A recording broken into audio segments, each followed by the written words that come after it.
Hey, howdy, hey, people that use streaming services. By streaming, I mean, of course, online streaming services, not actual on the stream, as that one South Park uh, two-part feature-length thing on Paramount Plus showed us, I think. Anyway, Wolfman 47 Dash here. Now, as we all know, all over the world, we've got a lot of different streaming services, some being the same as others, and then you've got, of course, your local ones and the ones that you have to pay a premium price for and all that. And before I go into the topic of why streaming services take stuff off their service, I want to talk about the services that we've got here in the UK. We've got quite a few. So we've got BBC iPlayer, which is a local one that is basically catch-up TV, covering all the different BBC channels. So BBC One, BBC Two, BBC Three, if it still exists, BBC Four, the BBC News channels, and of course the radio stations and some other bits and bobs that the BBC do. Then we've got ITVX, formerly known as ITV Player, and ITV Hub. Pretty self-explanatory. They cover the ITV channels, ITV1, ITV2, ITV3, ITV4.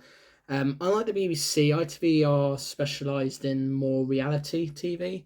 BBC does have reality TV as well, but it's got more of a focus on the sort of drama aspect. They used to have a lot of comedy panel shows and so forth, but since government interference, boo, they are kind of not that anymore, if that makes sense. But anyway, then you got the Channel 4 one, which, as I understand it, is 4OD or Demand 4, something like that.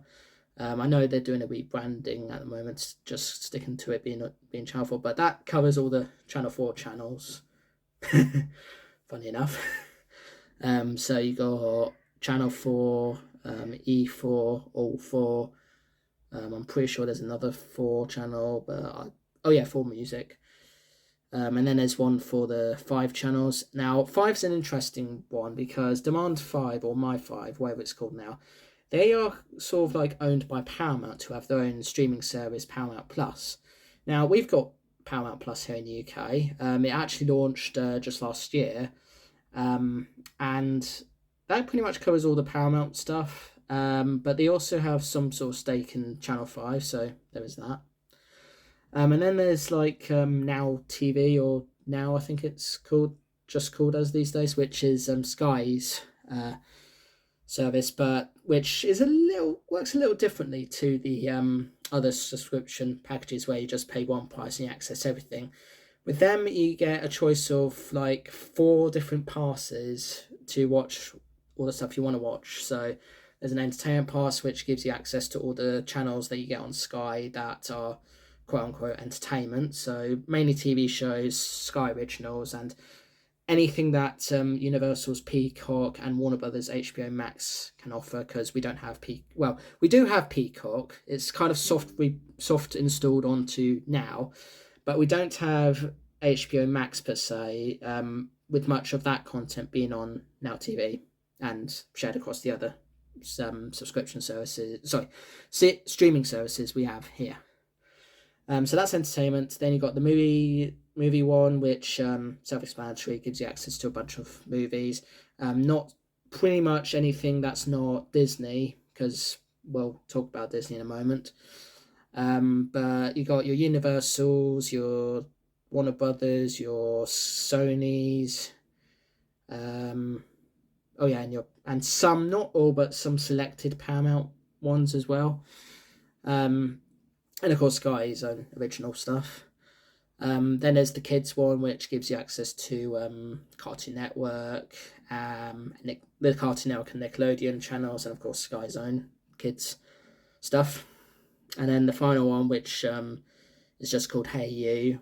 That's basically reality TV, which you can have as part of Now TV, but I believe you can have that separately as well, but I'm not 100% sure on that. So that's Now TV. I think you all know Netflix. It's a global brand. They've been around for quite a long time now. They're the ones that started the streaming war, as it were. And We have it here in the UK. We've got three different subscription packages. I think it's the same for the rest of the world. So the first one's just standard definition. You can't share screens or whatever. Package number two is when you can put in high definition, and then package number three is 4K, and then you can also share the stuff. And that's, to me, is the most expensive one of the lot. I don't know why, but Netflix being Netflix, they used to have all the access to all the different studios and their different films and so forth. But because of the studios now having their own subscription services, as it were, Netflix, as we all know, have been struggling. So they're relying more on their own original stuff than bringing in content from other providers. And they're one of the few that have actually made some questionable decisions regarding their content, because there's a lot of shows on there, and most of them are cancelled just after one season. It's got its fans and all that, fair enough, but they have a questionable reason for it, and my understanding is that ratings play a part, but at the same time, it's also how much money would they be willing to spend on other stuff. It's a pretty weird reason for why they remove stuff on there, but generally, most people would sort of get that these services do have limits to how much they can offer. I mean, as we would love to have like a universal subscription streaming service where you can have access to everything. But the problem is there's a limit to how much you can have. Like, there's always going to be these servers that have not as much space as you'd love to have. Like, sometimes I wonder how much space the YouTube servers have, because of course everybody, like myself, uploads stuff to YouTube nearly all the time. So it's quite amazing that it's still able to keep going with all the stuff that's uploaded. But anyway, I'm not dissing YouTube when I say that. I'm just saying that YouTube, you're great and all that, but just understand that sometimes you do have the limits. You do have limits to what you can offer, you know. So just to clarify, not dissing YouTube when I say that. It's a great service. It's a great thing, and I'm going to leave it there on that. So that's Netflix. Disney Plus. Well, most of you know what Disney Plus is. It's kind of like Netflix. It's all over the world now, and it's basically everything to do with Disney. So Disney, Pixar, Star Wars, Marvel, the studios formerly known as 20th Century Fox and Searchlight Pictures. And here in the UK, it's a little bit different to how you might have it in the States, in that it's got the Disney box, it's got the Pixar box, it's got the Marvel box, and it's got the Star Wars box, and we've got the Star Hub as well, which adds the sort of stuff that's aimed for more mature audiences. So things like the Buffy the Vampire Slayer, Angel, 24, Lost, Glee, Family Guy, Futurama, American Dad, King of the Hill, and others.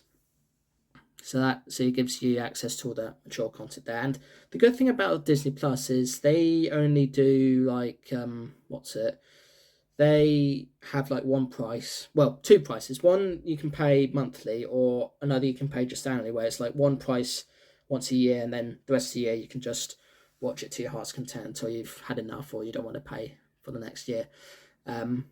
And they do great content. It's kind of amazing that Star Wars on there is doing much better than it had been doing in the films that they did.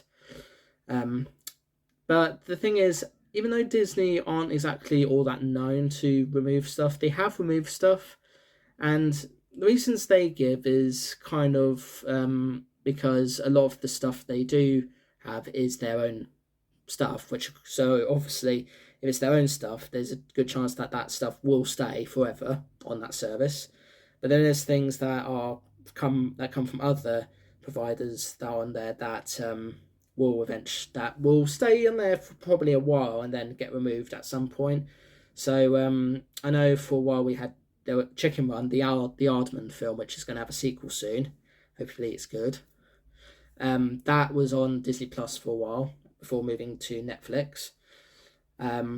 There's also the Spider-Man films. So all the Spider-Man films that Sony did which I think is good that they are on Disney Plus, because the three that they did with Marvel Studios are not Disney, they're Columbia Pictures. The only reason why they're part of the MCU is because it features MCU characters. But mainly it's a Spider-Man a starring role, and it's basically just that. Now the question is why they have not done that with Universal, with the characters they have the rights to, which is Hulk and Namor. Who knows? So that's kind of the reason why they would remove stuff. Others provide other subscription services we have here. I already mentioned Paramount Plus. We also have Lionsgate Plus, which was the originally known as Star Plus once upon a time. But that's Stars Play, I meant, which had since had to rename in light of the Star Hub being added to Disney Plus, which is fine. That's perfectly fine. And they offer not just stuff that Lionsgate have been involved in, but also other things. So I know they had like access to some DC shows like Pennyworth and Doom Patrol. They also had, I believe, Castle Rock as well. I think that show's called, and a bunch of other stuff too. I believe I did watch Veronica Mars on there as well, so there's that as well. So that's that one. And then there's of course the ever so popular anime subscription services, Funimation and Crunchyroll, which I hear will one day be merged into one subscription service, but for the time being, they're separate entities offering sort of different contents. Usually the content's on there the day after the premiere of the episode of the film or the particular anime in question. So, for example, you might want to watch the finale of Attack on Titan. Japan obviously will get it first, and then we'll get it here as subtitled with English subtitles, and then eventually once they get around to it, they'll be working on the on the English dub. And personally, I prefer English dub stuff, because anybody who knows anime and foreign language stuff well, it's all well and good trying to concentrate with them in their native language, but if you're having to like concentrate so much just to understand what they're saying with the subtitles, it can be quite difficult. So we've got Crunchyroll, we've got Funimation, we have Prime Video, which of course is the big Amazon one. Amazon are interesting because a lot of the stuff they have, yes, there's stuff that's free to stream, and then there's stuff that's not free to stream. You have to pay separately. And one of the things that you do have to pay separately are the stuff that you can get on there, as well as Google Play, which of course is connected to YouTube. The things you can watch on Prime Video are good. They're pretty much at the sort of same level of original content as Netflix is, but maybe not have as much original content on there, because they are of course part of a company that are specialised in having an online shop which you can buy all sorts of stuff from, and of course it's also the home of our favourite Top Gear presenters, Jeremy Clarkson, Richard Hammond, and James May. Clarkson, Hammond. So that's Prime Video, the Amazon one. They, as far as I know, don't remove stuff too often, and one of the things they do actually offer is Prime Channels, which are subscriptions like I mentioned, but accessed on one universal place. So they would have that, and that's great because a lot of the subscription services we have here in the UK, we can't access on all the devices, but we can access Prime Video on all devices. So having that option is great, because it means we can watch everything in one place if we want to. Well, not everything, most things, if we want to. And it's great. Okay, you got your Prime Video. So on Prime Video, you got Paramount Plus, the MGM subscription service. There's one for horror fans, one for people that like sort of Z-grade stuff, and all sorts of other stuff as well. And the last one there's two more that I'm aware of. there's Apple TV Plus. Again, like with Prime Video, they have their own original series, but a lot of the stuff they have, you do have to pay for, and then it's yours to keep forever as long as you have an Apple account, which is cool. But it's restricted. But that service, that sort of app is restricted to only Apple devices and some selected third-party devices. So I know it's available on Android TV and also on PlayStation and Xbox consoles. But if you wanted to watch it on your Android tablet or phone, you wouldn't be able to. You're kind of screwed there. Um, and another one that I just thought of, I've just really just trying to figure what it was. A few moments later. Oh yeah, BritBox. BritBox is of course the home of a lot of British box sets from the archives of the BBC and ITV, as well as selected content from Channel 5, Channel 4, and some other British stuff we have, which is great because as much as people in the UK love using BBC iPlayer, ITV X, and all that, we can't access everything. And they do have some original series on there, like like the newer series of Spitting Image, which is always fun to watch. Um, so yeah, I don't really know why so many streaming services don't, have these reasons for taking stuff down from their service, because uh, some of the shows there's good reason to take them down. I think the best reasons to take them down are if the show or film in general is just not good, and they've got nothing really grand to sort of keep it going. Um, Another reason would be low ratings. Usually, low ratings means the show is destined to, or film is destined to not have any more continuations. And if anybody wanted to have a continuation, they could start a petition, but the chances of the petition succeeding are unlikely. Um, of course, petitions have succeeded. Some petitions have succeeded before, and we have had some kind of continuation at times. Uh, like I know a lot of people wanted to see Samurai Jack have the sort of more satisfactory ending than the ending that we actually had, and we did eventually get that in its final season on Adult Swim. And we and I guess and I think those were like the main reasons. If it was like for money cost reasons and they're trying to sort of decide which things they should cut, I think they should only cut the shows that are pretty much not going to do very well at all. So anything. So if they know the show's not going to go anywhere or the film's not going to go anywhere, after it's released or whatever, then that's when they should stop. Because if you don't have fans, no point continuing. And it's all well and good making stuff that people think fans want, but it's always good to listen to what the fans say. I mean, it took a lot of effort for all of us to get the Zack Snyder cut of Justice League, and we eventually did get it.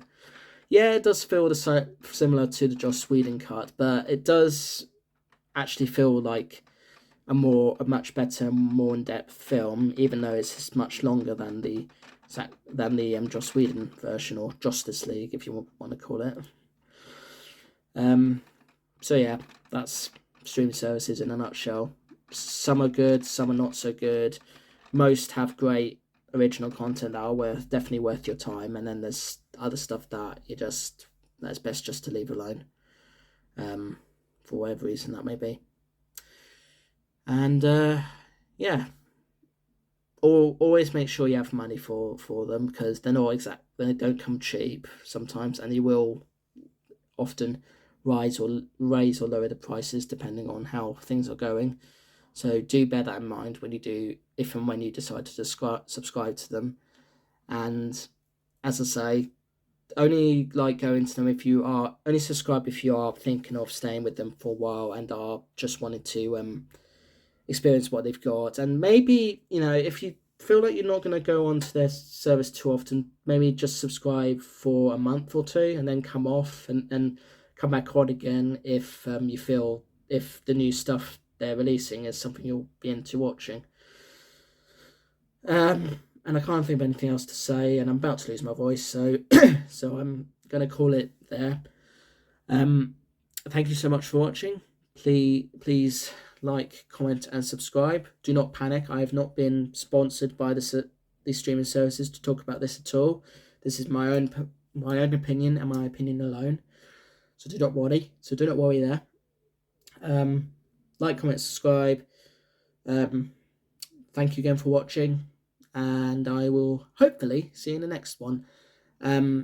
At the time of doing this vlog, I am hoping to reach my next milestone, which is 75 subscribers, and do something special for that. It won't be as not safe for work as GTA 5 was, but it will be something special, close to my heart and all that. So yeah, thank you again. I'll see you in the next one. Peace.